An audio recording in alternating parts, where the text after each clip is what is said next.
Os lustres brilhavam com 1000 velas naquela noite de 1835, lançando uma luz dourada sobre os rostos das famílias mais ricas de Savannah enquanto eles levantavam taças de cristal cheias de vinho tinto profundo. Margaret Ellis movia-se pela multidão como uma sombra, suas mãos escuras firmes enquanto servia safra após safra, seu rosto uma máscara ilegível. Mas por trás daquela exterior calma, seu coração batia forte com o conhecimento do que ela havia feito. O que já estava correndo pelas correntes sanguíneas de cada convidado que havia tocado os lábios naquelas taças. À meia-noite, os gritos começariam. Ao amanhecer, a noiva e o noivo jaziam frios em seu pavilhão de casamento, e Margaret teria partido desaparecida em uma escuridão que a engoliria por completo. O grande salão Ashford ficaria vazio por décadas depois. Suas portas seladas, suas janelas escuras, porque alguns diziam que se você ouvisse atentamente em noites tranquilas, ainda podia ouvir o riso dela ecoando por aqueles quartos abandonados. O som de uma mulher que finalmente havia recuperado o que lhe foi roubado. Antes de continuarmos, por favor, clique no botão de inscrição para alegrar o meu dia e me diga nos comentários de onde você está assistindo. A história de Margaret Ellis não começou naquele salão de baile brilhante, mas 23 anos antes, em um apertado quarto de escravos, atrás da propriedade Petton, onde sua mãe Clara morreu, trazendo-a para um mundo que nunca a veria como plenamente humana. As primeiras lembranças de Margaret eram de pisos de madeira rústicos, o cheiro de sabão de lexívia e suor, e a dor constante da fome que roía seu estômago mesmo quando ela havia comido. Ela aprendeu cedo que as lágrimas não traziam nada além de trabalho mais duro e palavras mais severas. Então ela parou de chorar antes de seu 3º aniversário e nunca mais começou. A família Petton possuía 42 pessoas escravizadas e Margaret foi criada entre elas, passando de um cuidador para outro, enquanto cada mulher era vendida ou morria do trabalho brutal que as desgastava ano após ano. Quando Margaret tinha 7 anos, ela estava trabalhando na casa principal, pequena o suficiente para caber em espaços apertados para esfregar o chão e polir a prata, seus dedos sangrando pelos produtos químicos agressivos e cerdas ásperas. A Sra. Petton era uma mulher magra com feições afiadas e palavras mais afiadas ainda, que acreditava que mãos ociosas eram a oficina do diabo e garantia que nenhuma mão sob seu teto estivesse ociosa.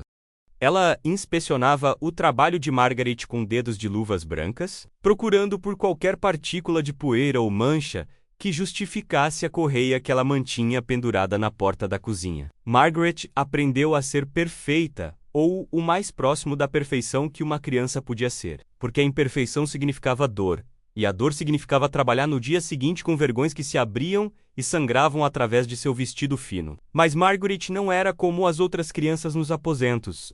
Ela tinha uma mente que absorvia tudo ao seu redor, catalogando detalhes e padrões que outros perdiam. Ela observava como os brancos se moviam pelo mundo, como falavam e gesticulavam, o que os fazia sorrir e o que os fazia enfurecer. Ela aprendeu a ler seus humores na inclinação de uma cabeça ou na expressão de uma mandíbula, e ela usou esse conhecimento para se tornar útil o suficiente para ser mantida, mas invisível o suficiente para evitar a atenção.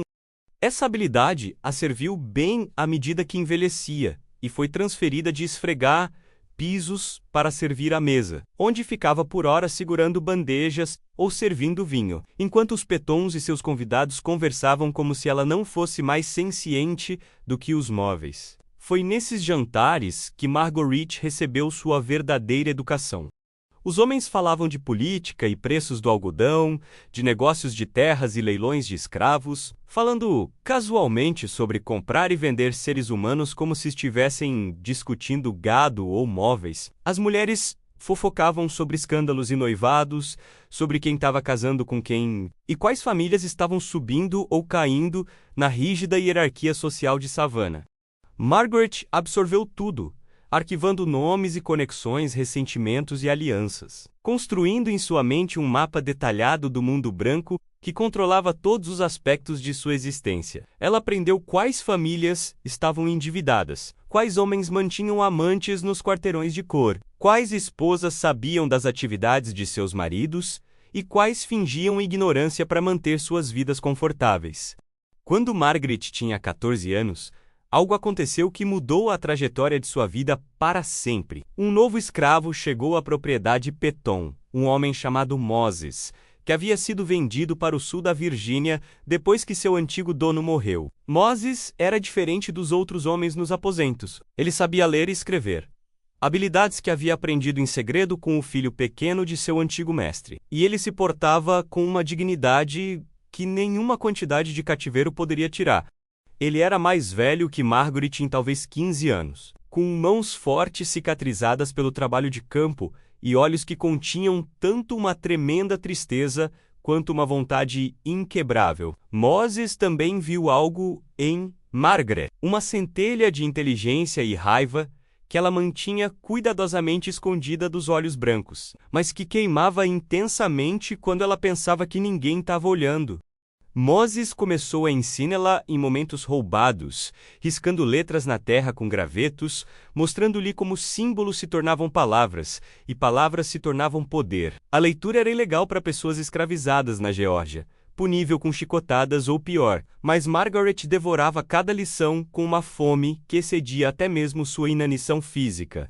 Ela aprendeu a reconhecer palavras nos papéis que os Pettons deixavam espalhados pela casa, nos rótulos de frascos de remédios e potes de conservas na cozinha, nos livros encadernados em couro no estudo do mestre Petton que ela espanava, mas nunca imaginara que pudesse entender. O mundo se abriu para ela de maneiras que ela não havia pensado ser possível, e com essa abertura veio uma compreensão mais profunda do horror total de sua situação. Porque, uma vez que Margaret podia ler, ela começou a ver o quão completamente o sistema foi projetado para mantê-la escraviçada. Ela leu anúncios de leilões de escravos em jornais deixados nas mesas, descrições de seres humanos reduzidos às suas características físicas e valores monetários. Ela leu leis que a declaravam 3/5 de uma pessoa, propriedade que podia ser comprada e vendida e reproduzida como gado. Ela leu tratados religiosos que a senhora guardava na sala de visitas. Interpretações distorcidas das escrituras usadas para justificar a escravidão de outros seres humanos, alegando que a escravidão era ordenada pelo próprio Deus, e ela lia, quando conseguia roubar um momento sozinha no estudo. Tratados filosóficos sobre direitos naturais e dignidade humana que o mestre guardava em suas estantes.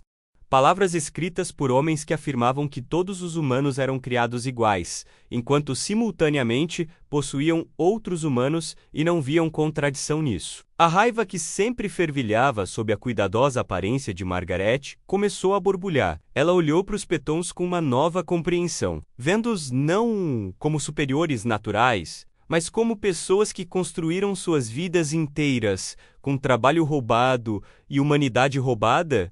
As roupas finas e os charutos caros do mestre Petton foram pagos com o suor e o sangue de pessoas que ele mantinha acorrentadas. As joias e vestidos de seda da senhora Petton foram comprados com dinheiro extraído de trabalhadores que não recebiam nada além de subsistência. E crueldade constante.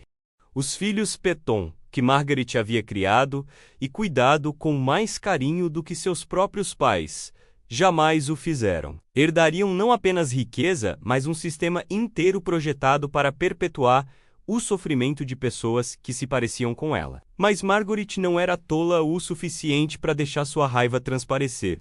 Ela continuou a ser a serva perfeita, antecipando as necessidades antes que fossem ditas, movendo-se pela casa como um fantasma. Seu rosto uma máscara de conformidade vazia, enquanto sua mente trabalhava constantemente, planejando e calculando. Ela ouvia com mais atenção agora as conversas nos jantares, prestando atenção especial quando a conversa se voltava para veneno.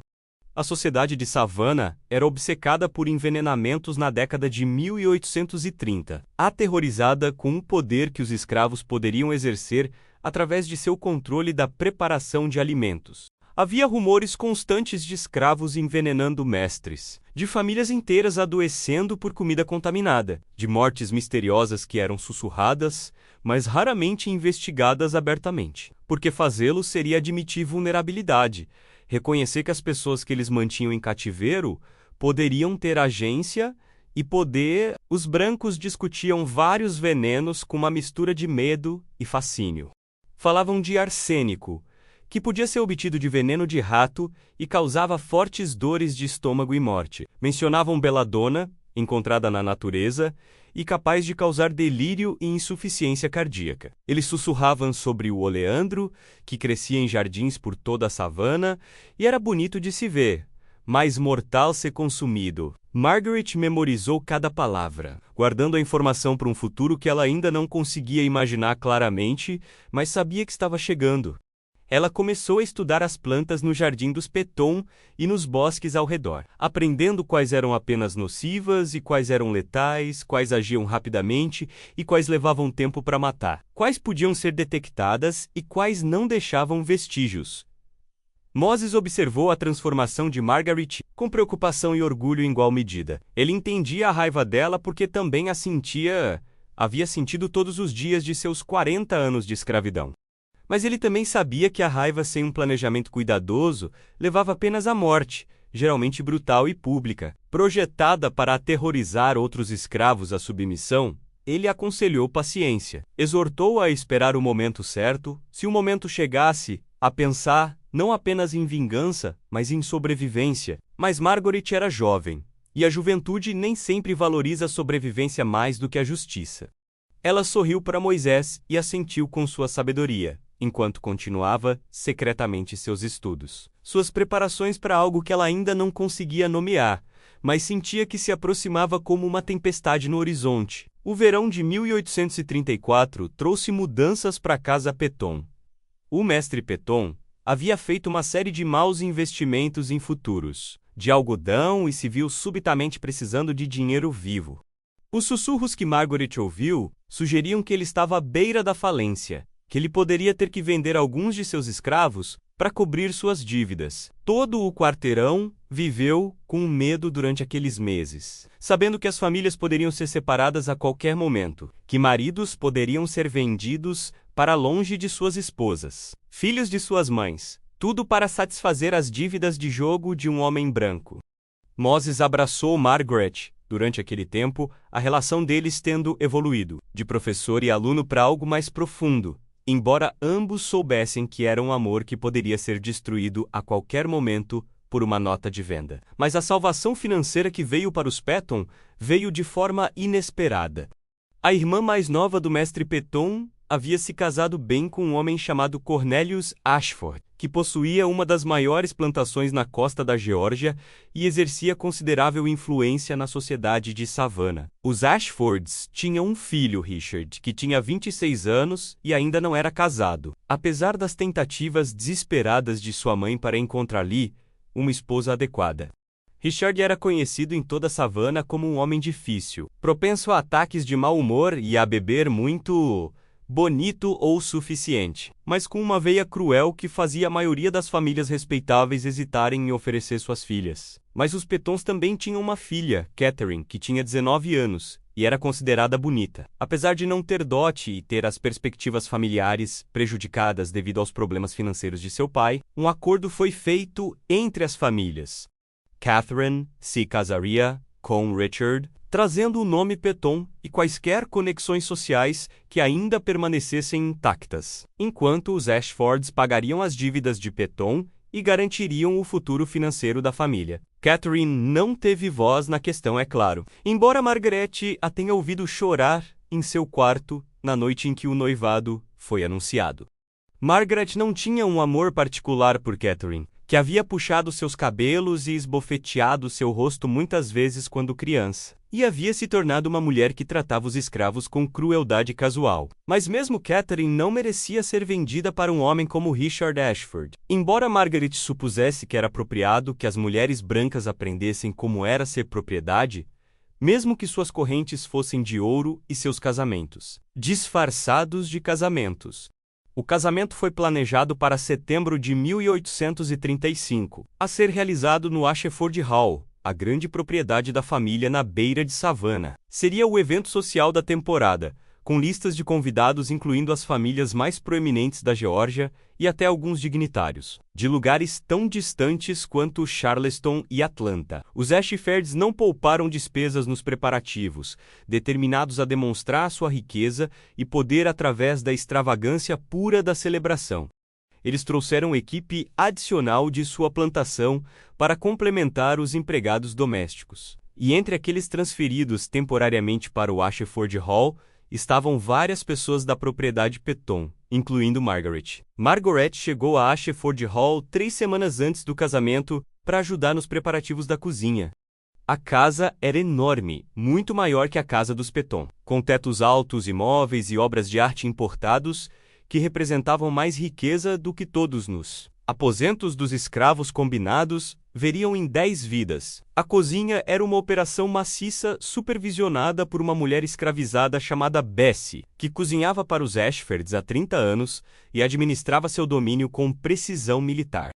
Bessie deu uma olhada em Margaret e a designou para o serviço de vinhos, uma posição relativamente prestigiosa que exigia mão firme e aparência apresentável. Margaret seria responsável por garantir que os copos permanecessem cheios durante todo o banquete de casamento, movendo-se entre os convidados com garrafas de vinho francês importado que custavam mais por garrafa do que uma vida humana.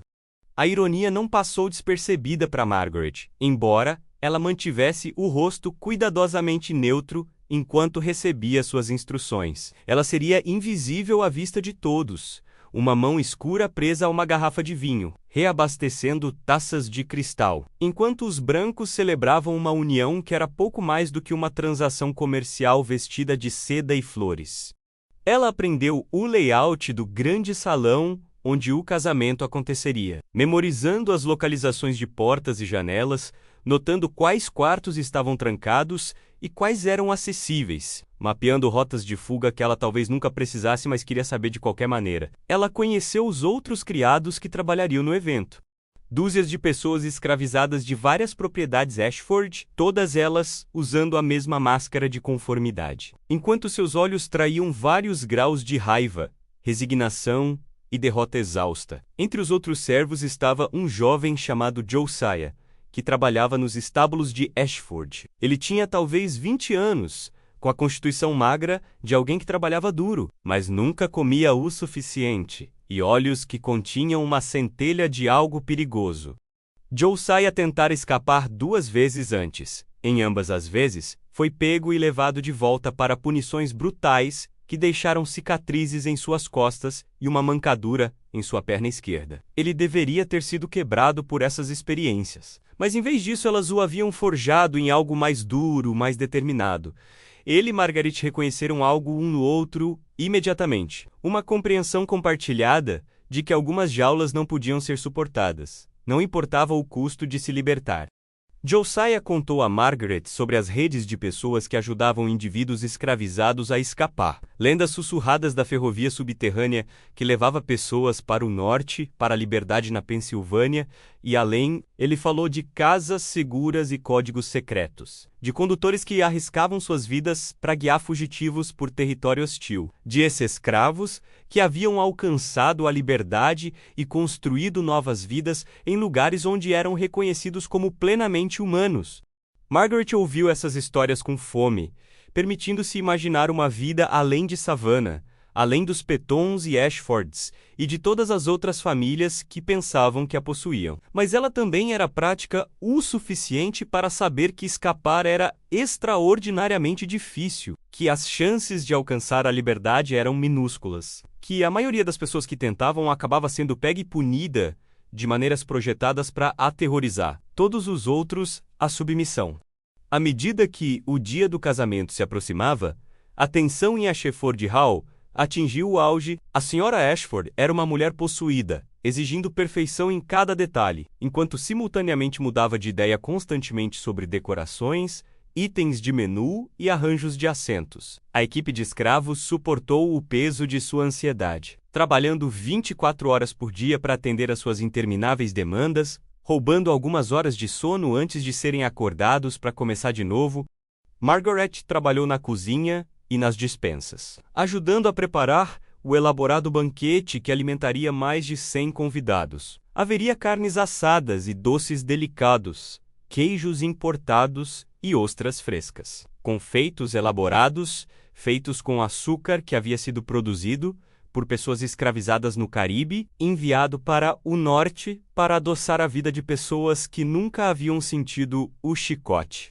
Foi durante esse tempo, enquanto se movia pelos depósitos, fazendo o inventário das garrafas de vinho, que Margaret a encontrou, escondido em uma prateleira alta, atrás de caixas de roupas de cama não usadas, estava um pequeno frasco de vidro com um rótulo manuscrito que dizia veneno de rato arsênico perigo. Suas mãos tremeram levemente ao pegá-lo, sentindo o peso, entendendo imediatamente o que havia sido entregue em suas mãos.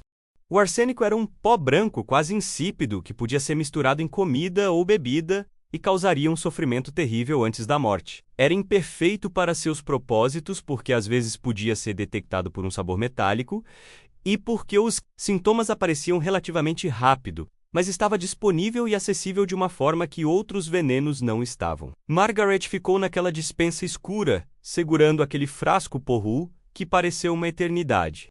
Embora pudesse ter sido apenas alguns minutos antes que ela ouvisse passos e rapidamente o devolvesse à prateleira, seu coração batia forte no peito enquanto ela voltava para a cozinha, sua mente correndo com possibilidades e consequências. Ela poderia envenenar o banquete de casamento, poderia reagir contra o sistema que havia roubado sua vida e as vidas de todos que ela amava. Poderia fazer os Ashfords e seus convidados sofrerem como ela e seu povo haviam sofrido. Mas tal ato não seria sem custo. Pessoas escravizadas seriam culpadas, seriam torturadas para extrair confissões, seriam executadas publicamente para demonstrar o que acontecia com aqueles que ousavam atacar seus senhores. Toda a comunidade negra de Savannah enfrentaria maior escrutínio e violência depois. Por vários dias, Margaret lutou consigo mesma. Ela pensou em Moisés, que havia deixado para trás na propriedade Petom, e que provavelmente enfrentaria punição, embora fosse inocente, simplesmente porque eles eram próximos. Ela pensou em Josiah e Bessie e em todos os outros criados no Ashford Hall que seriam suspeitos e interrogados. Ela pensou nas crianças nos aposentos que veriam uma brutalidade crescente após tal ato.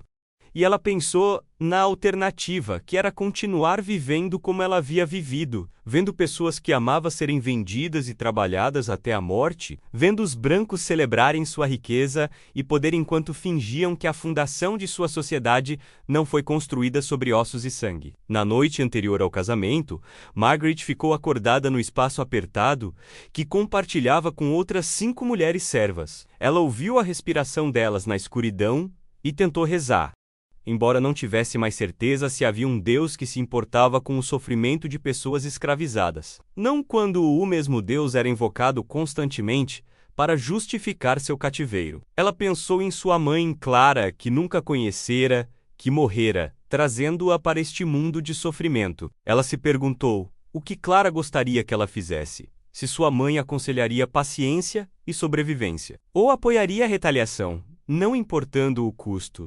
Mas Clara há muito estava morta. Seu corpo enterrado em uma vala comum em algum lugar da propriedade Petom, e ela não podia oferecer nenhuma sabedoria à filha que nunca conhecera. Ao amanhecer, Margaret tomara sua decisão. Ela se levantou com os outros criados e começou os elaborados preparativos para o dia do casamento. Movendo-se em suas tarefas com precisão mecânica, enquanto sua mente trabalhava em um nível completamente diferente.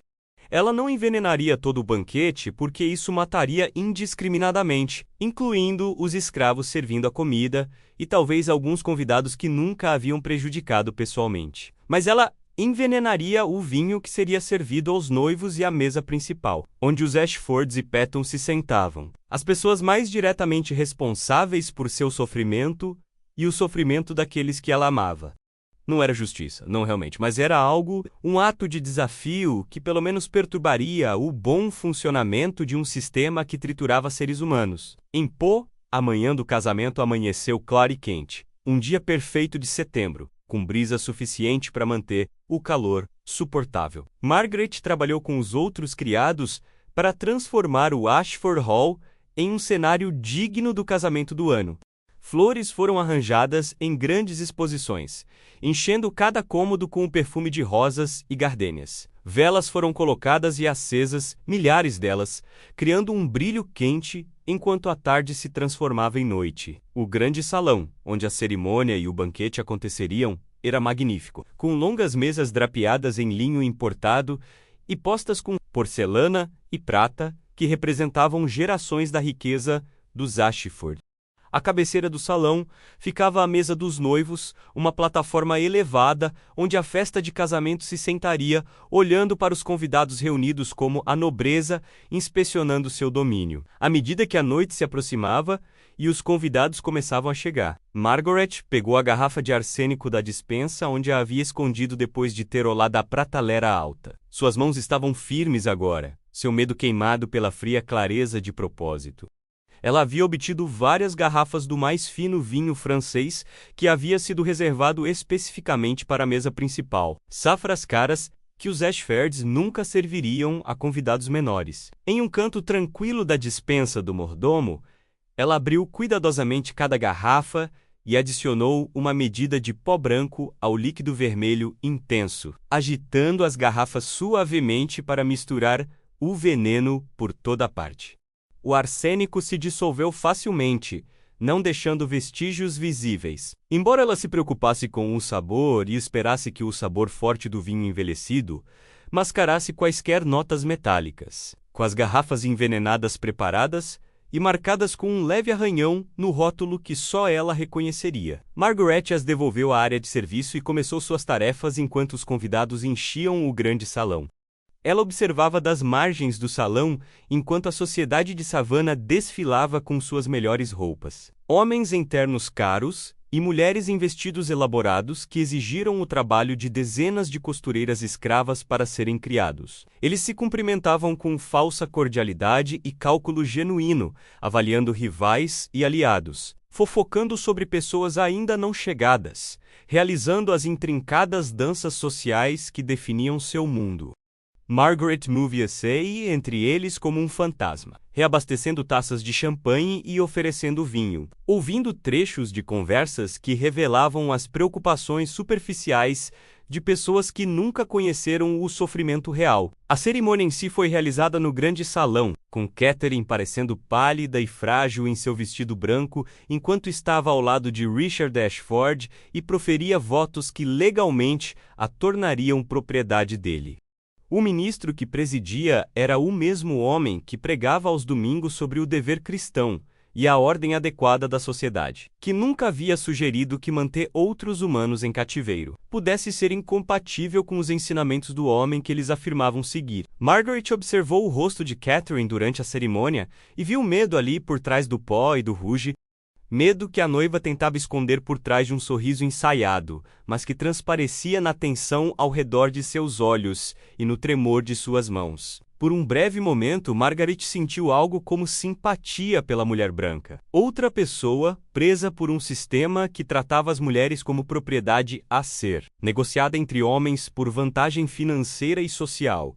Mas o momento passou rapidamente porque, quaisquer que fossem as restrições que Catherine enfrentava, ela ainda tinha escolhas e opções que Margaret nunca teria. Catherine podia herdar propriedades, podia mover-se pela sociedade com respeito e dignidade, podia esperar que seus filhos fossem livres e legalmente reconhecidos como plenamente humanos. Margaret não tinha nada disso e nunca teria, não na sociedade que Savannah representava, não em um mundo onde a cor de sua pele a marcava como inerentemente inferior aos olhos da lei e do costume. Então, ela reprimiu o breve vislumbre de simpatia e voltou sua atenção para sua tarefa, esperando que a cerimônia terminasse e o banquete começasse. Quando o casal recém-casado ocupou seus lugares na mesa principal, Margaret se posicionou perto da estação de serviço, onde podia observar tudo.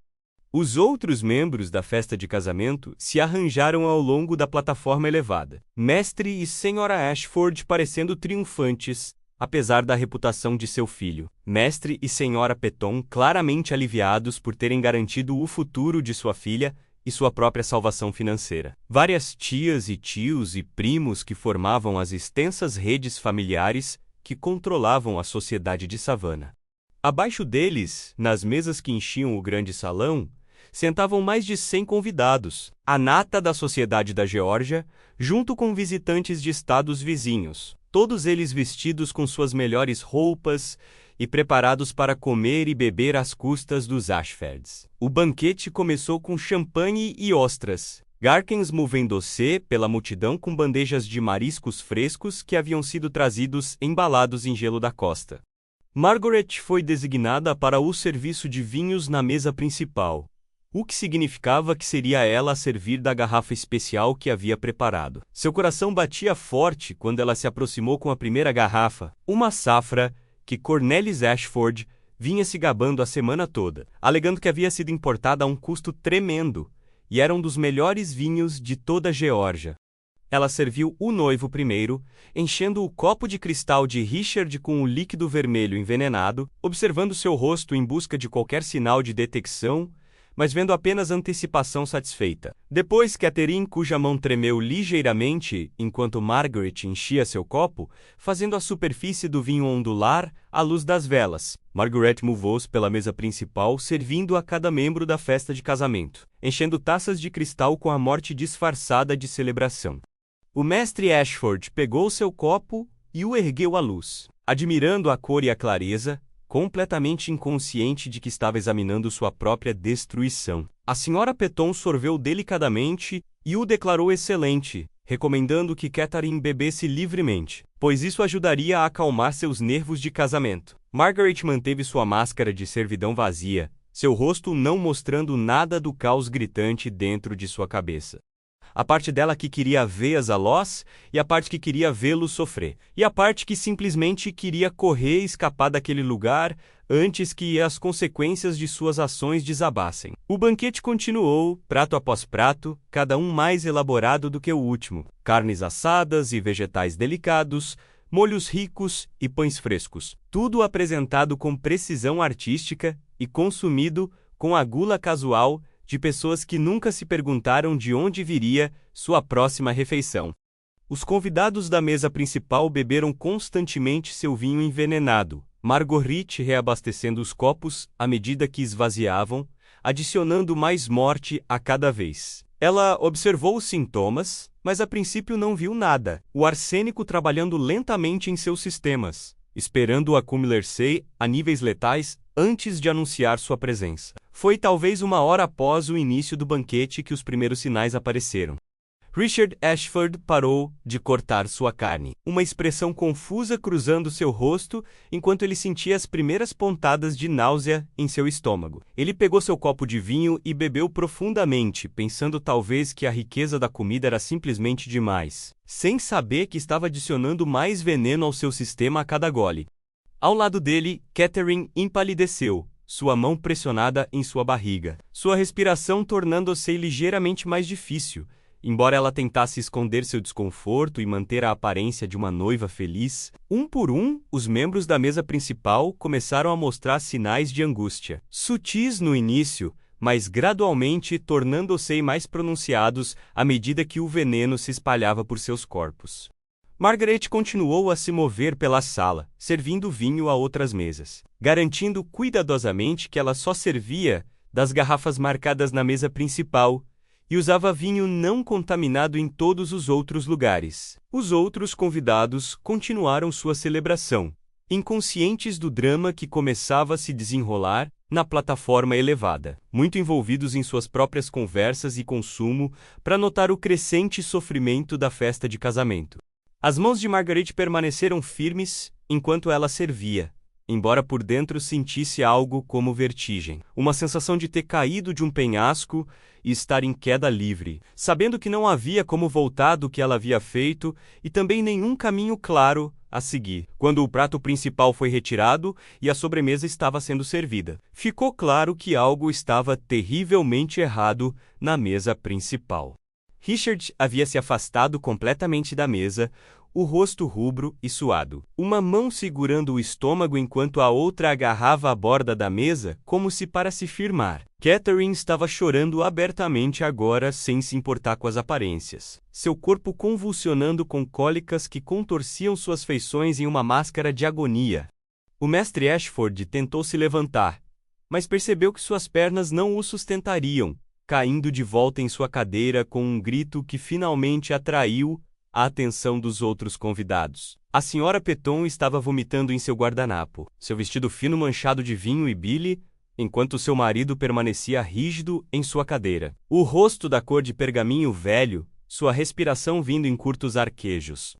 O caos irrompeu no grande salão quando as pessoas perceberam que algo catastrófico estava acontecendo. Convidados começaram a gritar por médicos, enviando criados para buscar médicos por toda a savana. Os outros convidados na mesa principal, aqueles que beberam das garrafas envenenadas, agora mostravam graus variados de angústia. Alguns segurando o estômago, outros lutando para respirar, todos eles unidos em seu sofrimento.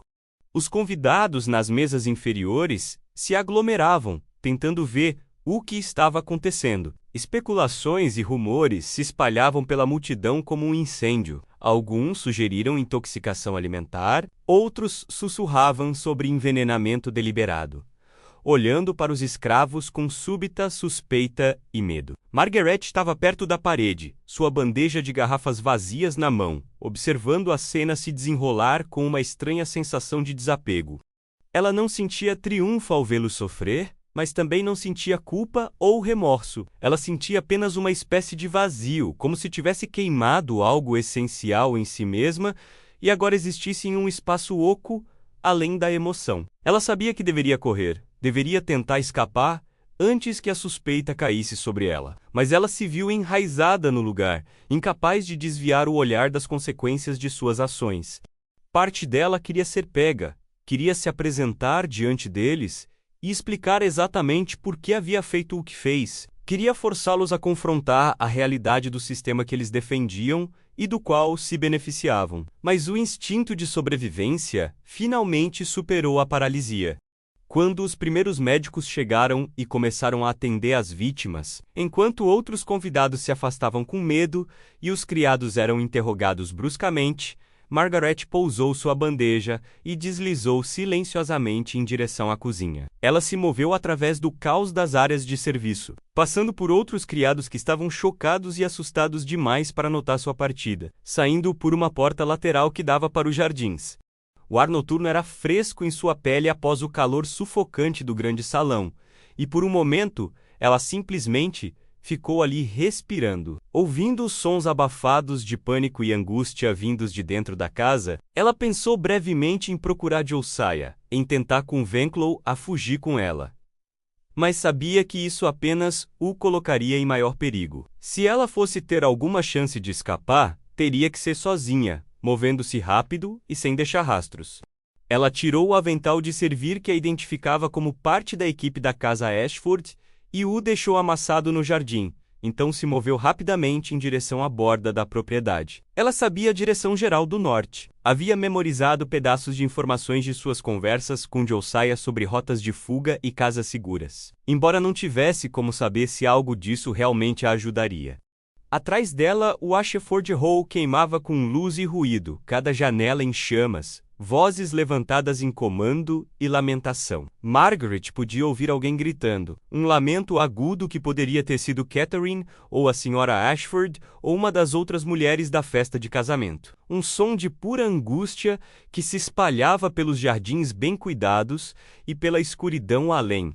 Ela não olhou para trás enquanto se movia para as sombras, seguindo caminhos que serpenteavam pelos jardins paisagísticos em direção à floresta circundante. Seu coração batia forte e sua respiração vinha rápida, mas ela não correu. Sabia que correr atraía a atenção e que sua melhor chance era mover-se constante e propositalmente como alguém em uma tarefa, não alguém fugindo de um crime. Ela alcançou a linha de árvores e fez uma última pausa, olhando para trás para a mansão que agora estava em completo caos. Mais carruagens chegavam, mais médicos e, presumivelmente, algumas autoridades vindo investigar o que havia acontecido. Ela podia ver figuras se movendo nas janelas iluminadas, pessoas gesticulando freneticamente. Toda a estrutura da sociedade de Savannah, subitamente perturbada pela morte em seu meio.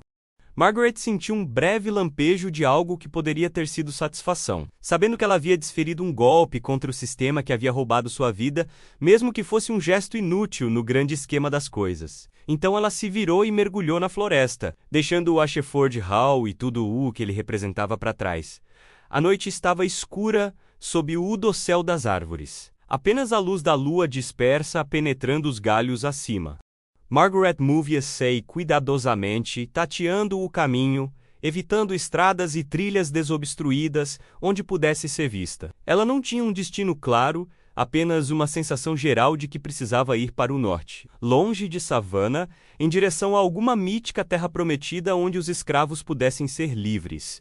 Ela sabia que as chances estavam contra ela. Sabia que cães seriam provavelmente soltos em seu rastro pela manhã. Sabia que todo o aparato da escravidão se mobilizaria para pegá-la e fazer dela um exemplo, mas ela também sabia que preferiria morrer livre, na floresta, do que viver mais um dia em cativeiro. E esse conhecimento lhe deu forças para continuar avançando na escuridão. Horas se passaram.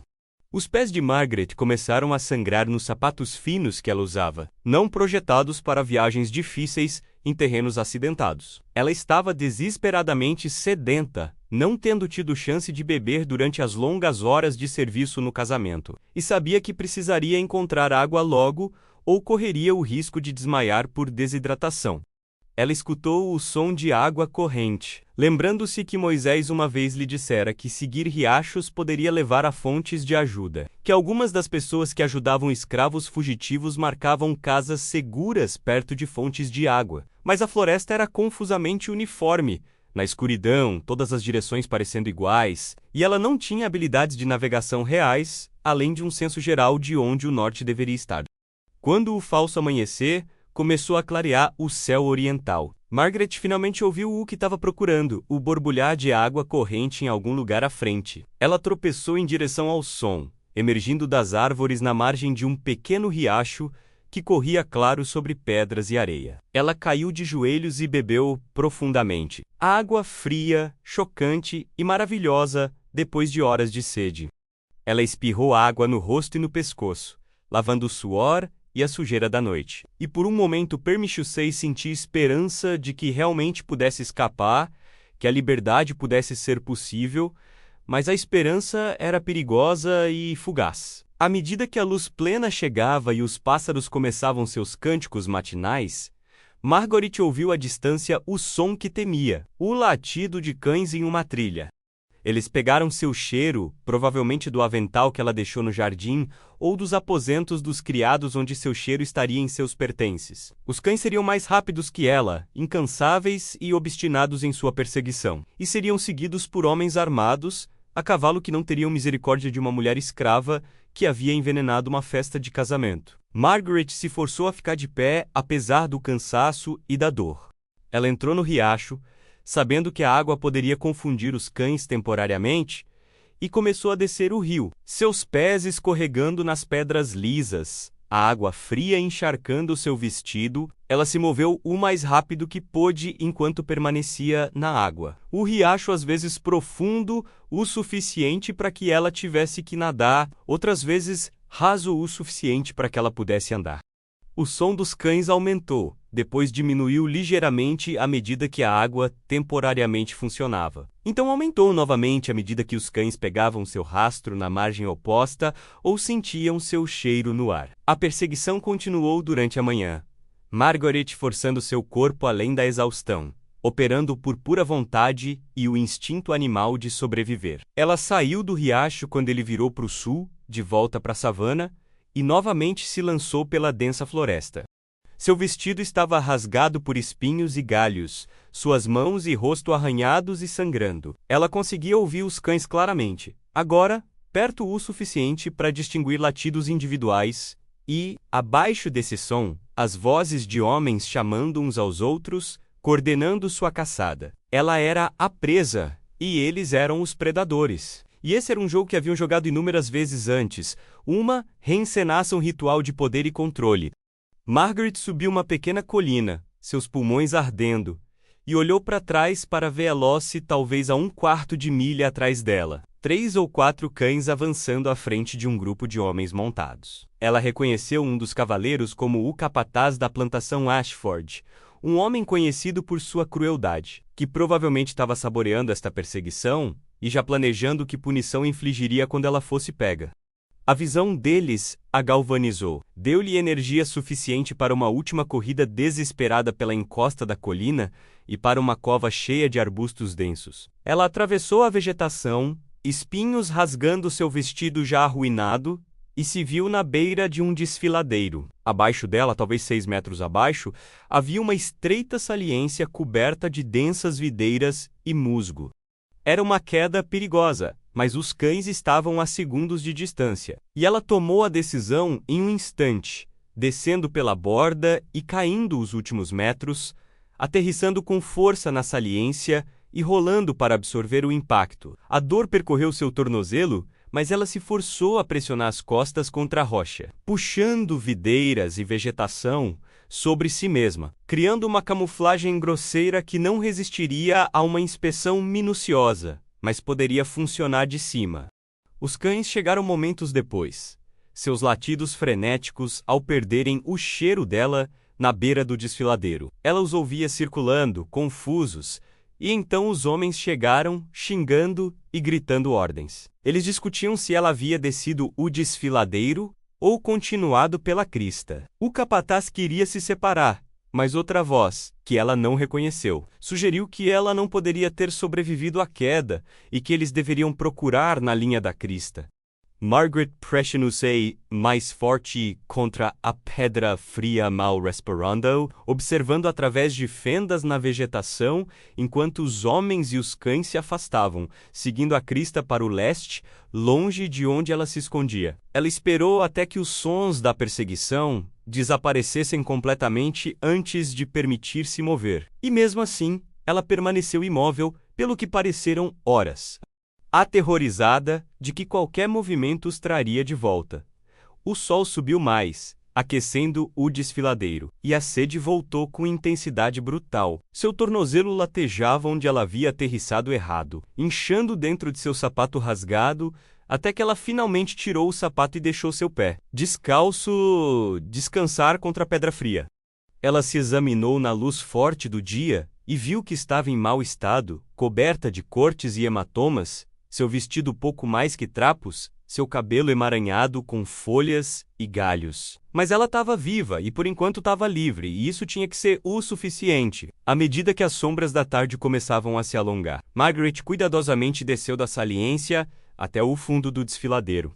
Um pequeno riacho corria pelo chão do desfiladeiro, o mesmo riacho que ela havia seguido anteriormente, e ela bebeu novamente e tentou limpar algumas de suas feridas. Ela sabia que não podia ficar ali, que os homens eventualmente voltariam quando não a encontrassem em outro lugar, que ela precisava continuar para o norte, apesar de seus ferimentos e exaustão. Ela arrancou tiras do que restava de seu vestido e enfaixou seu tornozelo ferido o mais apertado que pôde, criando um suporte rudimentar que pelo menos a deixaria andar. O desfiladeiro oferecia esconderijo e uma fonte de água, então ela decidiu segui-lo o máximo que pudesse para o norte. Ela se movia lentamente agora, economizando suas forças, parando frequentemente para descansar e beber. Quando a escuridão caiu novamente, ela encontrou um beiral na parede do desfiladeiro que forneceria algum abrigo, e ela se arrastou para dentro e finalmente se permitiu dormir, caindo em uma inconsciência tão profunda que ela não sonhou, não pensou, simplesmente existiu na escuridão até o amanhecer. A luz a trouxe de volta à consciência na brutal realidade de sua situação. O segundo dia foi mais difícil que o primeiro. Seu corpo havia enrijecido durante a noite. Cada músculo gritava em protesto quando ela tentava se mover. Seu tornozelo estava muito inchado, roxo e quente ao toque, e ela sabia que poderia estar quebrado em vez de apenas torcido. Ela não tinha comida e estava começando a sentir os efeitos da fome prolongada, uma fraqueza que a deixava tonta e desajeitada. Mas ela se forçou a continuar se movendo, seguindo o desfiladeiro para o norte, sabendo que parar significava morte ou captura, o que equivalia à mesma coisa. Ao meio-dia, ela ouviu os cães novamente, distantes, mas inconfundíveis. Eles haviam retornado para procurar no desfiladeiro, provavelmente com novos cães que não haviam sido exaustos pela perseguição do dia anterior. Margaret se forçou a mover-se mais rápido, apesar da dor, chapinhando pelo riacho esperando que a água mais uma vez confundisse seu cheiro. Ela emergiu do desfiladeiro para uma floresta mais aberta e imediatamente percebeu seu erro. Sem as paredes do desfiladeiro para cobrir, ela estava exposta, visível à distância para quem soubesse onde procurar. Ela ouviu gritos atrás dela, tinha sido avistada e a perseguição estava de volta. Desta vez, ela não tinha mais truques, nem fuga inteligente. Ela simplesmente correu ou tentou, seu tornozelo ferido atraindo a cada passo, enviando pontadas de agonia pela perna que a faziam ofegar e tropeçar. Os cães estavam se aproximando, seus latidos triunfantes agora que tinham contato visual com sua presa. Margaret sabia que tinha apenas minutos, talvez segundos antes que a alcançassem. Ela olhou desesperadamente ao redor em busca de qualquer opção. Qualquer maneira de escapar, ou lutar, ou pelo menos morrer em seus próprios termos. Em vez de ser arrastada de volta para enfrentar tortura e execução, à sua frente, a floresta abria-se em uma pequena clareira. E nessa clareira Hargosei, uma estrutura que parecia materializar-se de suas preces desesperadas. Era uma pequena cabana, velha e desgastada, com fumaça subindo de uma chaminé, apesar do dia quente. Margaret não tinha como saber quem morava lá, se a ajudariam ou a entregariam. Mas era sua única chance. Ela cambaleou em direção à cabana, os cães, agora tão perto que ela podia ouvir suas patas batendo no chão, e bateu na porta com os 2 punhos, gritando por ajuda, embora mal tivesse fôlego para fazer som. A porta se abriu para revelar um velho negro. Seus cabelos brancos de idade, seu rosto profundamente enrugado, mas seus olhos afiados e avaliativos. Ele percebeu sua condição e o som de cães se aproximando em um instante, agarrou seu braço e a puxou para dentro, batendo a porta atrás deles. Ele gesticulou com urgência para um alçapão no chão já aberto, revelando um espaço escuro sob a cabana. Margaret não hesitou, caindo no buraco apesar do seu medo de espaços fechados. O velho lhe entregou uma jarra de água e um cobertor. Então, baixou o alçapão sobre sua cabeça, mergulhando-a na escuridão completa. Ela o ouviu, movendo móveis sobre o alçapão, escondendo sua localização. E então os cães chegaram, seus latidos frenéticos enquanto arranhavam a porta. Vozes de homens se seguiram, exigindo entrada, e ela ouviu a porta se abrir e passos pesados no chão, acima de sua cabeça. Os homens vasculharam a cabana bruscamente, jogando coisas para todo lado, questionando o velho sobre se ele havia visto uma escrava fugitiva. A voz do velho era calma, segura, afirmando que não tinha visto nada. Estava cozinhando seu almoço e ouvira a comoção, mas nada sabia sobre qualquer mulher fugida. A voz do capataz cortou as outras, agressiva e ameaçadora. Ele não acreditou no velho, sugeriu que negros livres que ajudavam fugitivos poderiam se encontrar de volta na escravidão ou pior. O velho não respondeu às ameaças, simplesmente repetiu que não havia visto nada e os convidou a procurar o quanto quisessem. Margaret prendeu a respiração na escuridão abaixo, certa de que encontrariam o alçapão, certa de que era o fim. Mas o velho o havia escondido bem, e os homens finalmente desistiram da busca, avisando o velho que o estariam observando, e que se a fugitiva aparecesse, ele faria bem em Denonia lá imediatamente se soubesse o que era bom para ele. Os cães foram mais difíceis de convencer. Eles continuaram a circular a cabana, sentindo que sua presa estava próxima, mas incapazes de localizar sua posição exata. Eventualmente, os condutores os chamaram de volta, decidindo que a mulher devia ter passado pela clareira e continuado para a floresta. Além, Margaret ouviu os sons da equipe de busca desaparecerem, mas mesmo assim ela permaneceu congelada em seu esconderijo, aterrorizada de que fosse um truque, que eles estivessem esperando que ela surgisse. Ela segurou a jarra de água que o velho lhe dera e tomou pequenos goles, racionando-a cuidadosamente, incerta de quanto tempo precisaria ficar escondida. Demorou várias horas antes que ela ouvisse os móveis sendo movidos acima dela e o alçapão se abrisse, admitindo a luz bendita e o ar fresco. O rosto do velho apareceu na abertura e ele gesticulou para ela vir para cima. Margaret subiu com dificuldade, seu tornozelo ferido, tendo enrijecido bastante durante as horas de imobilidade. O velho a pegou quando ela quase caiu, sustentando seu peso facilmente apesar de sua aparente idade, e a guiou até uma cadeira perto do fogo. Ele se apresentou como Isaiah, explicou que era um homem livre, que havia comprado sua liberdade 20 anos antes. E agora vivia sozinho nesta cabana, em terras que ele havia conseguido comprar através de décadas de economias cuidadosas. Ele fazia parte de uma rede, disse ele baixinho. Pessoas que ajudavam escravos fugitivos a seguir para o norte, para a liberdade. A cabana havia sido construída especificamente com um esconderijo embaixo dela. E ao longo dos anos, Isaías havia abrigado dezenas de pessoas fugindo da escravidão, fornecendo-lhes comida, descanso e instruções para a próxima casa, segura na rota para o norte. Margaret chorou então. As primeiras lágrimas que derramara desde a infância, sobrecarregada pela bondade daquele estranho que arriscava tudo para ajudar pessoas que não conhecia.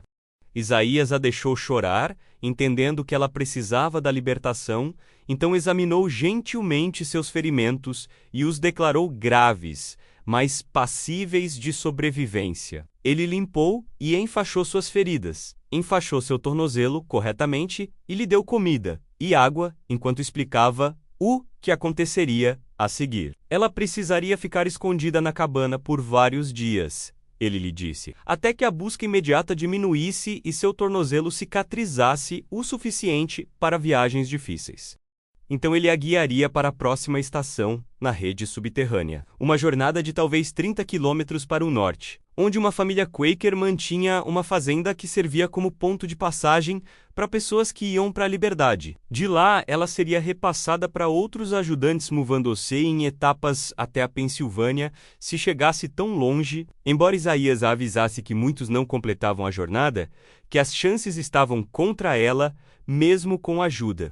Mas Margaret já havia decidido que preferiria morrer tentando alcançar a liberdade do que desistir e retornar à escravidão. Ela contou a Isaías o que havia feito no casamento, o envenenamento que havia posto em movimento toda aquela cadeia de eventos, e observou cuidadosamente o rosto dele para ver se ele a julgaria severamente por isso. Mas Isaías apenas assentiu lentamente, sua expressão grave, mas compreensiva. Ele havia visto muita brutalidade da escravidão para condenar alguém por reagir.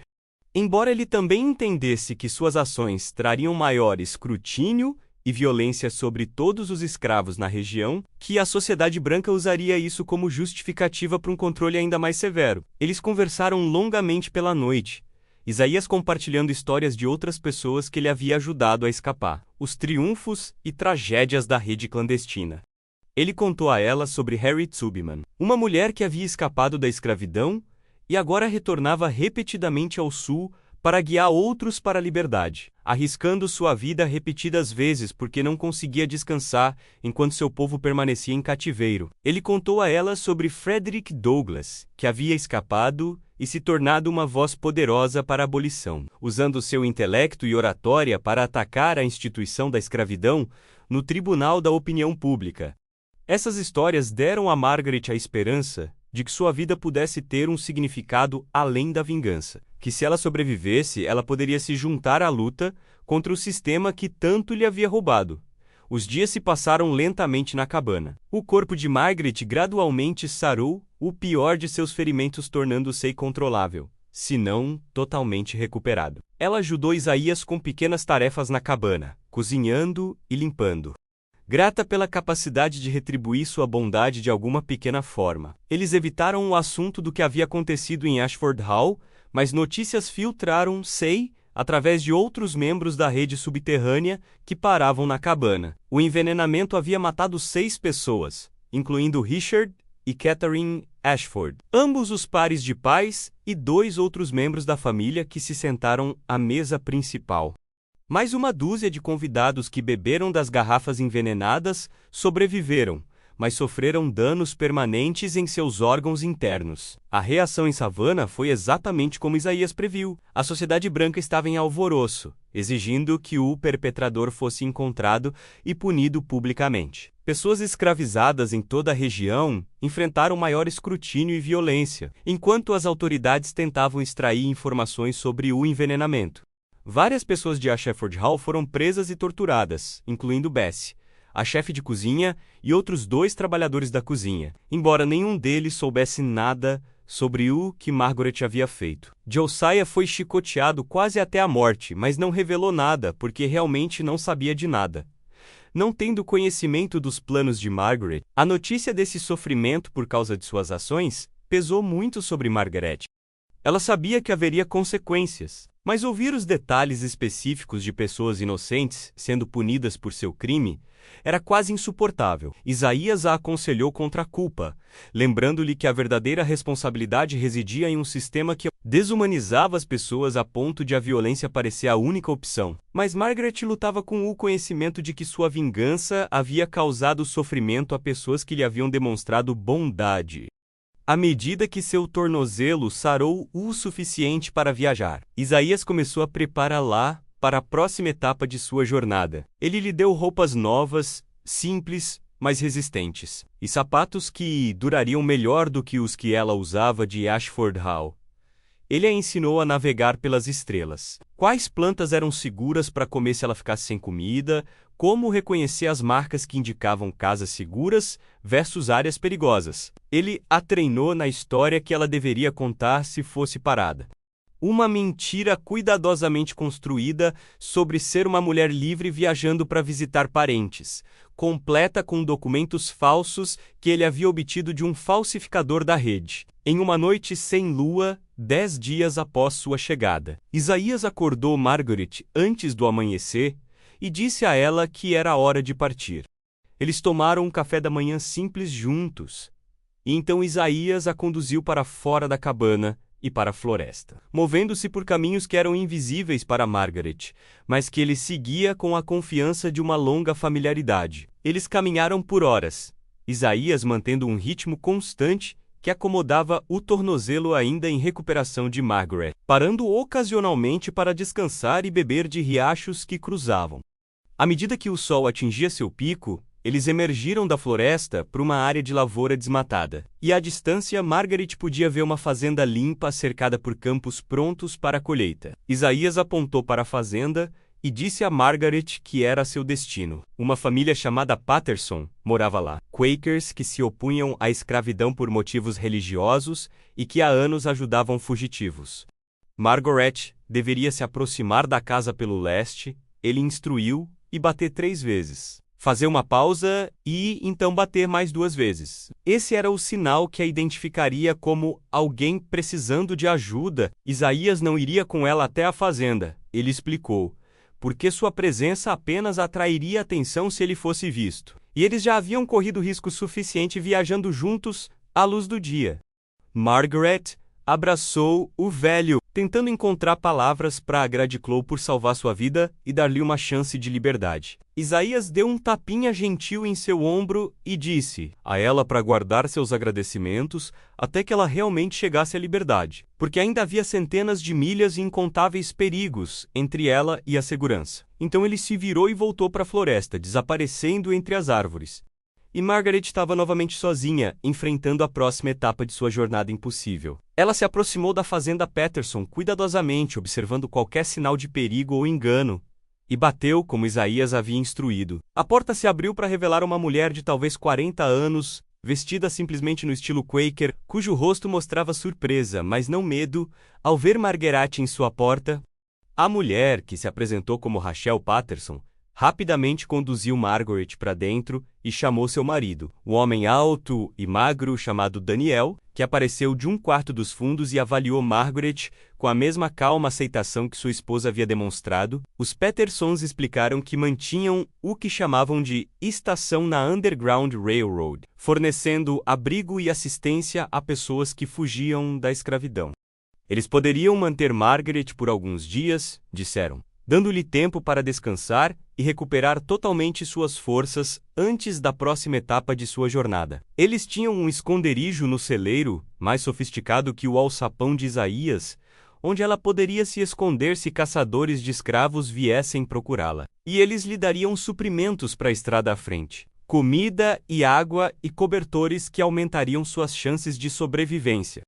Margaret ficou com os Pattersons por 3 dias, escondida no celeiro durante o dia, mas convidada para casa após o anoitecer para compartilhar refeições e conversas. Ela soube que Rachel e Daniel tinham 5 filhos, todos os quais sabiam das atividades da família e guardavam o segredo com dedicação religiosa. A mais nova, uma menina de talvez 8 anos, lembrava dolorosamente Margaret das crianças que ela havia conhecido nos alojamentos dos escravos.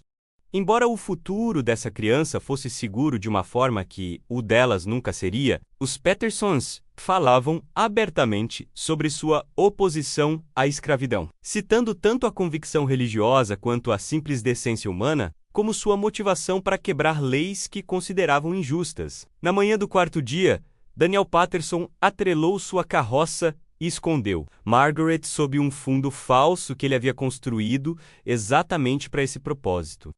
Ele a levaria para o norte até a próxima estação, ele explicou. Uma jornada de talvez 30 milhas que levaria a maior parte do dia. Era arriscado transportá-la dessa maneira porque, se fossem parados e revistados, ela certamente seria descoberta. Mas era mais rápido e seguro do que fazê-la andar, especialmente considerando que caçadores de escravos procuravam ativamente o envenenador de Ashford e estariam examinando qualquer pessoa negra viajando sozinha. A jornada foi aterrorizante. Margaret jazia na escuridão completa sob o fundo falso da carroça, incapaz de se mover ou esticar, mal conseguindo respirar no espaço apertado. Ela ouviu Daniel parar várias vezes para conversar com pessoas que encontraram na estrada. Ouviu discutir alegremente colheitas e tempo enquanto ela permanecia imóvel debaixo dele, orando para que ninguém olhasse muito de perto sua carroça. Momento. Eles foram parados por homens que afirmavam estar procurando um escravo perigoso fugido. E Margaret os ouviu questionar Daniel agressivamente, exigindo saber se ele havia visto alguma pessoa negra suspeita na área. Daniel manteve sua calma, expressando simpatia pela busca deles, mas negando firmemente ter visto algo incomum, e eventualmente eles o permitiram prosseguir. Quando Daniel finalmente parou e abriu o fundo falso para libertá-la, a escuridão havia caído completamente, e eles estavam em outra fazenda. Esta pertencia a uma família chamada Morrison. Margaret saiu rigidamente, seu corpo doendo de horas de mobilidade, e foi recebida por um casal de Maya e Dade, que a acolheu com a mesma gentileza natural que os Pattersons haviam demonstrado.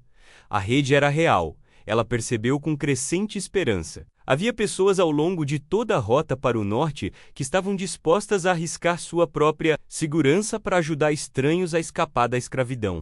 Era quase impossível de acreditar depois de uma vida inteira de experimentar nada além de crueldade da sociedade branca. Mas a evidência era inegável. O padrão se repetiu nas semanas seguintes. Margaret ficava em uma casa segura por alguns dias, recuperando suas forças e permitindo que qualquer busca imediata diminuísse. Então, ela era passada para a próxima estação na rota. Às vezes ela viajava de carroça escondida em vários compartimentos inteligentes que os condutores haviam construído. Outras vezes, ela caminhava, guiada por pessoas que conheciam os caminhos através da floresta e do pântano, que evitavam estradas e cidades onde ela poderia ser avistada. Ela se moveu constantemente para o norte, através da Geórgia e para a Carolina do Sul, cada milha a levando para mais longe de Savannah e mais perto da terra prometida da liberdade. Mas a jornada não foi sem contratempos e perigos. Perto da fronteira entre a Carolina do Sul e a Carolina do Norte, a casa segura que ela deveria alcançar havia sido invadida pelas autoridades dias antes de sua chegada. A família que a administrava estava na prisão, enfrentando acusações de auxílio a fugitivos. E Margaret teve que se esconder na floresta por 3 dias até que um novo contato pudesse ser encontrado para continuar sua jornada. Ela ficou sem comida durante esse tempo e foi reduzida a comer plantas e raízes, algumas das quais a deixaram violentamente doente. Ela desenvolveu uma febre que a deixou fraca e delirante, e ela mais tarde teve apenas memórias fragmentadas de ter sido encontrada por uma mulher negra que não fazia parte da rede clandestina, mas que teve pena dela e a cuidou até se recuperar, apesar do risco. O inverno estava se aproximando enquanto Margaret abria caminho pela Carolina do Norte e Virgínia. E o tempo se tornou outro inimigo a ser superado. Ela tinha apenas as roupas que as várias casas seguras haviam fornecido, adequadas para o clima do sul, mas insuficientes para as noites frias que vieram com o avanço do outono. Ela desenvolveu uma tosse persistente que preocupava os condutores que a abrigavam, que temiam que pudesse ser tuberculose, mas não tinham como conseguir cuidados médicos adequados sem arriscar a exposição. Ela perdeu peso que não podia se dar ao luxo de perder, seu corpo queimando suas reservas enquanto ela avançava para o norte por um terreno cada vez mais difícil. Houve momentos em que Margaret quis desistir, quando a dor, a exaustão e o medo constante pareciam demais para suportar. Ela pensou em voltar, em aceitar que talvez a escravidão fosse preferível a essa luta interminável rumo a um futuro incerto. Mas então ela se lembrava do casamento em Ashford Hall, lembrava da sensação de derramar veneno naquelas taças de cristal, lembrava que já havia se comprometido com esse caminho ao retaliar seus opressores. Não havia mais volta, apenas seguir em frente em direção ao que o destino a aguardava no norte. A rede subterrânea a moveu pela Virgínia, Maryland, Delaware, cada estado aproximando do objetivo da Pensilvânia e da liberdade. Além, ela conheceu dezenas de pessoas que a ajudaram, tanto negros quanto brancos. Pessoas que eram motivadas por convicção religiosa ou crença política, ou simples compaixão humana, para desafiar leis que consideravam malignas. Ela ouviu histórias de outros fugitivos, alguns que haviam alcançado a liberdade e estavam construindo novas vidas, outros que haviam sido capturados e retornados para enfrentar punições brutais. Ainda outros que haviam morrido na jornada, seus corpos deixados em covas anônimas ao longo da rota para o norte. Era final de novembro, quase 3 meses após o envenenamento em Ashford Hall, quando Margaret finalmente cruzou para a Pensilvânia. Ela viajava com um condutor chamado Jonas, um negro livre que fazia viagens regulares para o sul para guiar pessoas para o norte. E ele lhe disse, quando eles cruzaram a fronteira, que ela estava agora em território livre, que as leis ali não a reconheciam como propriedade. Margaret queria sentir alegria ou alívio com essa notícia, mas ela estava exausta demais e muito mudada por sua jornada para sentir qualquer coisa. A liberdade, ela descobriu, não era o único momento transformador que ela imaginara, mas sim uma mudança gradual, uma lenta percepção de que ela tinha agência e escolhas que lhe foram negadas por toda a vida. Jonas a levou para Filadélfia, para uma comunidade de pessoas negras livres que se estabeleceram na cidade e que acolhiam fugitivos do sul.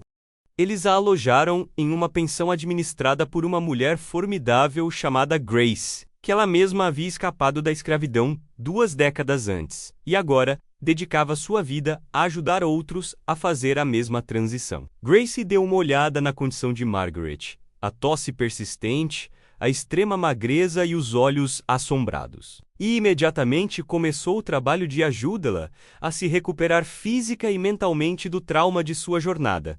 Foi na Filadélfia, na pensão de Grace, que Margaret finalmente se permitiu processar tudo o que havia acontecido. Ela lamentou a vida que havia perdido, as pessoas que havia deixado para trás, a impossibilidade de um dia voltar para a Geórgia ou ver Moisés novamente, se ele ainda estivesse vivo.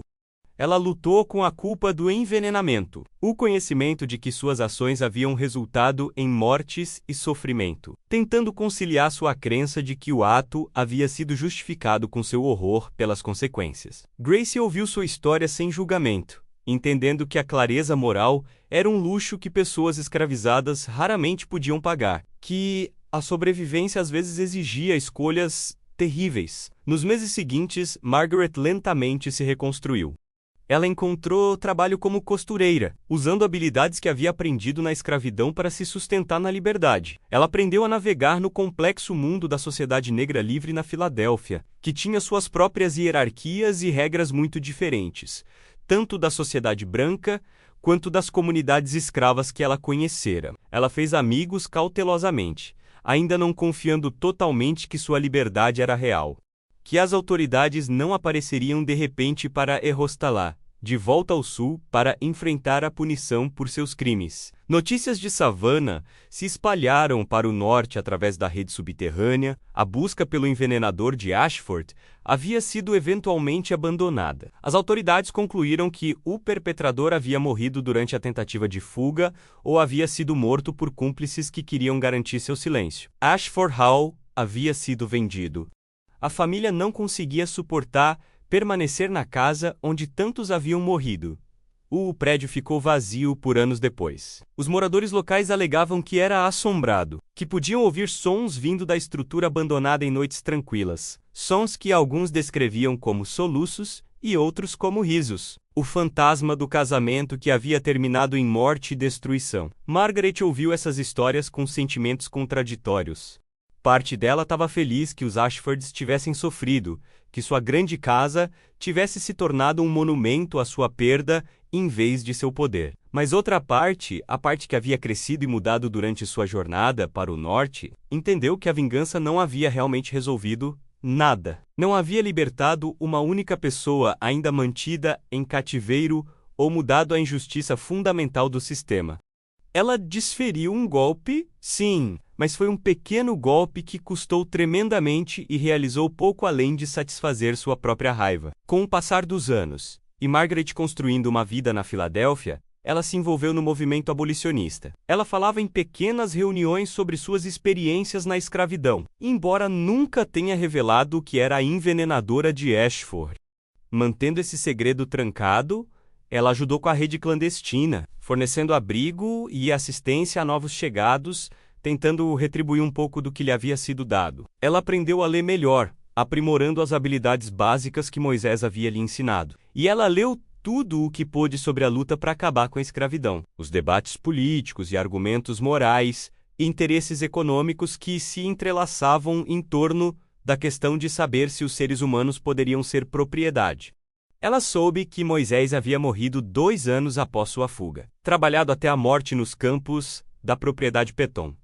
Essa notícia quebrou algo nela, que não havia sido quebrado antes. O conhecimento de que o homem que havia salvado de tantas maneiras não havia sido salvo. Havia morrido na escravidão enquanto ela vivia em liberdade. Ela o pranteou devidamente, finalmente permitindo a Osei sentir todo o peso de sua dor. E prometeu à sua memória que continuaria o trabalho que ele havia começado, ensinando outros e lutando pela liberdade de todas as maneiras que pudesse. Margaret nunca se casou, nunca teve filhos, escolhendo dedicar-se inteiramente à causa da abolição. Ela ficou conhecida, na comunidade negra da Filadélfia, como uma mulher de forte convicção e compaixão prática. Alguém em quem se podia confiar para ajudar pessoas necessitadas, mas que não tolerava tolos ou injustiças. Ela viveu para ver o início da Guerra Civil, assistiu a nação finalmente começar a confrontar o mal em seu coração. Embora não tenha vivido para ver o fim da escravidão. Morrendo de tuberculose em 1862, aos 50 anos, em seu funeral, assistido por dezenas de pessoas cujas vidas ela havia tocado. Grace contou a história de como Margaret havia chegado a Filadélfia todos aqueles anos atrás, quebrada e assombrada, mas determinada a sobreviver e construir algo significativo a partir dos escombros de seu passado. Grace não mencionou o envenenamento, mantendo esse segredo mesmo após a morte de Margaret. Mas ela falou sobre coragem e resiliência, sobre a força necessária para sobreviver ao cativeiro e a força ainda maior necessária para construir uma vida em liberdade. Ela disse que Margaret havia sido uma guerreira, em uma guerra que a maioria das pessoas nem sequer reconhecia que estava sendo travada, e que sua vida servia como testemunho da verdade, de que as pessoas oprimidas sempre resistiram à sua opressão. Às vezes silenciosamente e às vezes violentamente, mas sempre com a convicção fundamental de que eram plenamente humanas e mereciam ser tratadas como tal. A lenda do envenenamento em Ashford Hall persistiu muito depois que os fatos foram esquecidos. A mansão permaneceu abandonada por décadas, tornando-se uma espécie de marco em Savannah, um conto de advertência sobre os perigos de confiar em escravos com acesso a comida e bebida. Algumas versões da história transformaram Margaret em um monstro, uma selvagem que havia assassinado pessoas inocentes por maldade inerente, em vez de raiva justificada. Outras versões sussurradas entre comunidades negras a retratavam como uma heroína que havia desferido um golpe pela liberdade. Embora essas histórias tivessem o cuidado de não incluir detalhes identificadores que pudessem levar as autoridades a qualquer pessoa viva. Na verdade, Margaret Ellis não era nem monstro nem heroína, mas simplesmente um ser humano que havia sido levado ao limite da resistência e que reagira. Com a única arma disponível para ela, sua história foi uma de milhares, milhões até, de escravos que resistiram ao seu cativeiro de maneiras grandes e pequenas. Desde a desaceleração do trabalho e a quebra de ferramentas até a rebelião aberta, todos eles tentando reivindicar alguma medida de autonomia em um sistema projetado para lhes arrancar todos os direitos humanos. O fato de seu ato de resistência envolver assassinato tornou-o mais dramático do que a maioria, mas não foi menos justificado ou compreensível dado o contexto de sua vida e da sociedade que a havia escravizado. O prédio de Ashford Hall foi finalmente demolido em 1893, 58 anos após o envenenamento que o tornou infame. Jornais locais publicaram notícias sobre a demolição, recontando a lenda da escrava assassina que havia envenenado um banquete de casamento e fugido na noite. Esses relatos eram lúgubres e imprecisos, embelezando detalhes e inventando motivações, transformando uma complexa tragédia humana em um simples melodrama. Ninguém mencionou que a noiva havia sido essencialmente vendida ao noivo por seu pai falido, que todo o sistema de escravidão em plantações foi construído sobre uma violência muito mais extensa do que o ato desesperado de uma mulher, que talvez os verdadeiros monstros não fossem os escravos que ocasionalmente revidavam, mas a sociedade que os mantinha em cativeiro em primeiro lugar. O que restou foi a história transmitida por gerações, evoluindo a cada narração.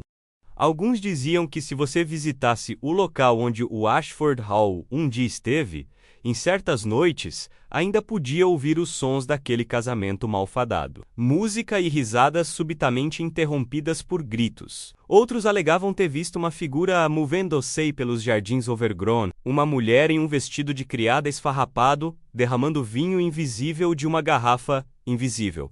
Eram histórias de fantasmas, é claro, o tipo que toda a sociedade conta para processar traumas e estabelecer lições morais. Mas como todas as histórias de fantasmas, elas continham sementes de verdade envoltas em camadas de mitologia. A verdade era que Margaret Ellis existiu, viveu e sofreu e lutou e escapou para construir uma vida em liberdade. Ela matou pessoas e salvou pessoas e educou pessoas e amou pessoas. Todas as complexas contradições que compõem uma vida humana real, em vez de uma história simples com heróis e vilões claros. Ela foi corajosa e cruel, calculista e desesperada, vítima e perpetradora. Todas essas coisas simultaneamente, porque é isso que os humanos são. Complicados e contraditórios mesmo nas melhores circunstâncias e infinitamente mais quando forçados a sobreviver sob condições de desumanização sistemática. Sua risada se ecoou em algum lugar, ecoou não nas ruínas de Ashford Hall, mas nas vidas das pessoas que ela ajudou durante seus anos na Filadélfia, nos pequenos atos de resistência e resiliência que ela encorajou em outros, na cadeia de influência que se estendeu para o futuro à medida que cada pessoa que ela ajudou continuava a ajudar outros. Esse foi o seu verdadeiro legado. Não o conto melodramático de vinho envenenado e aristocratas assassinados, mas a história mais tranquila de sobrevivência e comunidade, e luta persistente pela liberdade e dignidade. A história de Margaret de Savannah permanece complicada. Um lembrete de que a história é escrita pelos poderosos, mas vivida por todos. Que os mesmos eventos podem ser compreendidos de maneiras radicalmente diferentes dependendo da perspectiva que se adota. Que a certeza moral é difícil de manter ao examinar as ações de pessoas que vivem em condições impossíveis. Ela foi justificada em envenenar aqueles convidados do casamento? Da sua perspectiva? Quase certamente sim, da perspectiva das famílias que perderam entes queridos, obviamente não. Do ponto de vista da história, a própria pergunta talvez seja menos importante do que o que a história revela sobre uma sociedade, que levou seres humanos a medidas tão desesperadas e depois expressou choque quando essas medidas foram ocasionalmente empregadas. O que pode ser dito, com certeza, é que a escravidão foi uma abominação moral que corrompeu todos que tocou, escravistas e escravizados, que criou condições onde a violência se tornou inevitável, onde os seres humanos foram forçados a fazer escolhas impossíveis entre submissão e resistência, ambas com custos terríveis. Margaret Ellis escolheu a resistência, e ela pagou por essa escolha com a perda de quase tudo o que havia conhecido, com uma vida inteira de exílio do seu local de nascimento, com o conhecimento de que suas ações haviam causado sofrimento a pessoas inocentes, mesmo enquanto revidavam um sistema culpado. Se seu fantasma realmente ri nas ruínas de Ashford Hall, talvez não seja o riso triunfante da vingança satisfeita, mas o riso amargo de alguém que entendeu tarde demais que atos individuais de violência não podem destruir a opressão sistêmica. Que a verdadeira liberdade exige não apenas escapar do cativeiro, mas desmantelar as estruturas que tornam o cativeiro possível em primeiro lugar. Esse trabalho continuou muito depois da morte de Margaret, continuou através da Guerra Civil e da Reconstrução, e de Jim Crow, e do movimento pelos direitos civis, e continua ainda hoje uma luta contínua para tornar real a promessa de igualdade humana que foi escrita em documentos fundadores, mas negada na prática há tantos por tanto tempo. A história de Margaret Ellis, a escrava que envenenou o banquete de casamento e deixou 100 convidados ofegantes, é, em última análise, uma história sobre poder e resistência, sobre os limites que as pessoas irão para reivindicar sua humanidade quando essa humanidade é sistematicamente negada, sobre o legado complicado de violência diante da opressão. Não é uma história confortável, nem uma que ofereça lições morais fáceis ou heróis claros, mas é uma história importante, no entanto, um lembrete dos custos humanos reais da escravidão e das medidas desesperadas que os escravos às vezes tomavam para afirmar sua existência como seres humanos plenos, merecedores de liberdade e dignidade,